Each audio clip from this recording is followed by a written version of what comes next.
Bonjour à tous. Donc voici une nouvelle vidéo de présentation et d'opinion sur une de mes dernières lectures. Mais avant tout, je voulais remercier les personnes qui ont pris la peine de regarder ma vidéo précédente sur le tome 5 du Disque Monde, des Annales du Disque Monde de Terry Pratchett, Sorcellerie, parce que vous m'avez vraiment motivé à continuer, vous m'avez même donné des conseils d'édition, et notamment de mettre mon téléphone à l'horizontale plutôt qu'à la verticale. Et surtout, j'ai vraiment reçu des commentaires qui nous ont permis d'échanger entre nous. Et ça m'a vraiment fait plaisir parce que j'ai appris des choses et ça m'a donné envie de continuer à lire la saga. Donc vraiment merci pour ça et j'espère que cette vidéo aussi vous plaira.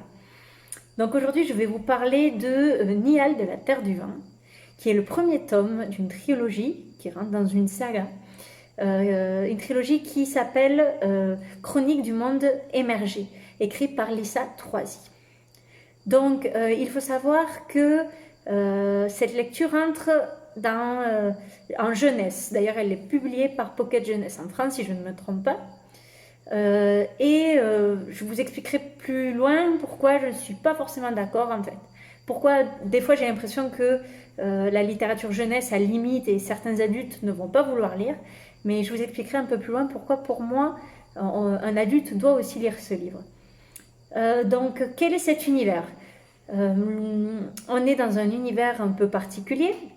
Il y a différents peuples, différentes races, il y a différentes terres, la terre du vent, la terre de l'eau, etc.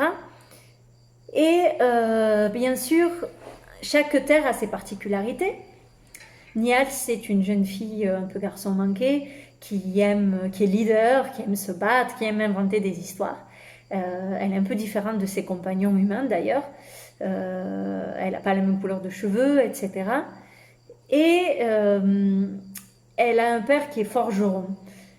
Elle vit dans une cité, sur la Terre du Vent, donc comme le dit le titre, qui est donc verticale. Alors déjà, j'ai trouvé ça vraiment original comme idée.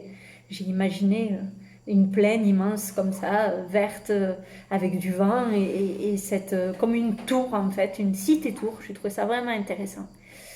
Et comme dans tout livre de fantasy, puisque c'est un livre de fantasy, il y a toujours un grand méchant. Et le grand méchant ici s'appelle le tyran. Le tyran, c'était un jeune homme très doué en magie qui est rentré dans le conseil des mages et bien sûr qui a contrôlé le conseil, qui est devenu très fort et qui utilise la magie de manière sale, on va dire, de manière obscure. C'est-à-dire que la magie dans l'univers du monde émergé, c'est de convaincre la nature de faire ce qu'on veut sans la dénaturaliser.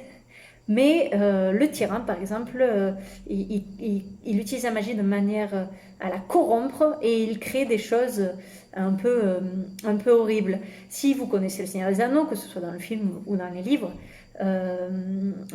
Saruman utilise des races inférieures pour les transformer en Uruk-hai. Ben, c'est un petit peu le même système avec le tyran. Il enlève les gens, donc il fait la guerre, il veut contrôler le monde et il enlève des gens pour pouvoir faire des monstres qui s'appellent les fémines, je ne sais pas exactement comment on dit parce que dans la langue d'origine, mais donc il fait une armée de ces êtres-là très violents et totalement soumis à lui. Et donc il y a une guerre depuis très longtemps entre les peuples et ce tyran. Bien sûr, Niall, comme dans tous les livres de fantasy, commence très bien, une vie très insouciante, et bien ça ne va pas durer. Et donc elle va avoir une seule idée en tête, c'est la vengeance et devenir une guerrière, et plus particulièrement une chevalier dragon. Les chevaliers dragons, ce sont l'élite de l'armée, donc ce sont en général des nobles, des hommes, qui sont très forts et qui ont réussi à dominer un dragon, et ils se battent avec eux dans la guerre, contre le tyran. Il y a un autre personnage qui s'appelle aussi Sénar, qui est un jeune qui va devenir magicien également, qui est un des meilleurs amis, qui est peut-être sûrement le meilleur ami de Niall. Donc c'est un personnage secondaire, mais on voit très bien qu'il va prendre une grande importance et il a un soutien moral tout le long du livre pour Niall, même si je veux pas vous faire de spoiler, même si on verra que la relation va un peu se détendre et ils vont se retrouver plusieurs fois, etc. Donc je vous ai dit que ce livre donc, rentre en jeunesse. Pourtant, pour moi, un adulte devrait s'y pencher aussi. Certes, le rythme est rapide, le vocabulaire est assez simple, donc sur ça je suis d'accord qu'en jeunesse c'est très bien. Mais il y certains thèmes qui sont abordés qui sont assez durs. Une des grandes originalités du roman, à mon avis, c'est que justement Niall, qui est une jeune fille de 13 ans, qui va évoluer, qui va grandir durant le livre, n'est pas une jeune fille innocente qui veut sauver le monde, pas du tout. C'est une jeune fille à la psychologie torturée, assoiffée de vengeance, violente et presque suicidaire. Et donc pendant toute une partie du livre, on va vivre cette violence à ses côtés et on va vivre le désarroi des personnes avec qui elle va vivre des aventures. Et on va voir vraiment cette attitude d'un être qui a tout perdu, d'un être qui se rend compte qu'elle n'est pas ce qu'elle pensait être. Et j'ai trouvé ça vraiment intéressant. Donc il y a des thèmes abordés comme le deuil, bien sûr, la vengeance, la mort, la guerre, la politique aussi. Donc j'ai trouvé ça intéressant. Alors bien sûr c'est pas aussi profond que par exemple sur chanson de feuilles de glace de Martine pardon, enfin Game of Thrones, etc.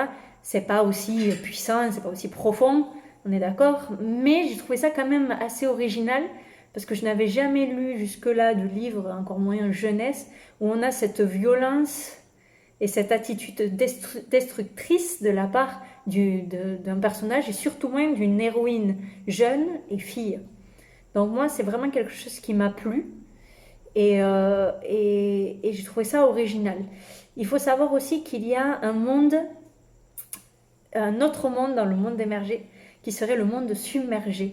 Donc c'est quelque chose dont le livre parle à peine, mais on comprend que dans les autres tomes du livre, ça va avoir son importance. Donc là, je suis en train de lire le deuxième tome d'ailleurs. Donc je ferai une petite vidéo. Est-ce que vous avez déjà lu cette trilogie? Est-ce que vous avez lu même tout l'univers? Parce qu'apparemment, il y a plusieurs livres. Et est-ce que vous avez ressenti la même chose que moi? Au contraire, est-ce que vous vous êtes ennuyé? Est-ce que vous pensez que c'est un livre jeunesse totalement, que ce n'est pas fait pour les adultes? Est-ce que, même si c'est comme ça, est-ce que c'est un livre que vous recommanderiez à vos adolescents? Donc partagez vos opinions, vos impressions, et puis encore merci vraiment pour regarder ces vidéos, ça me motive énormément. Merci, à bientôt!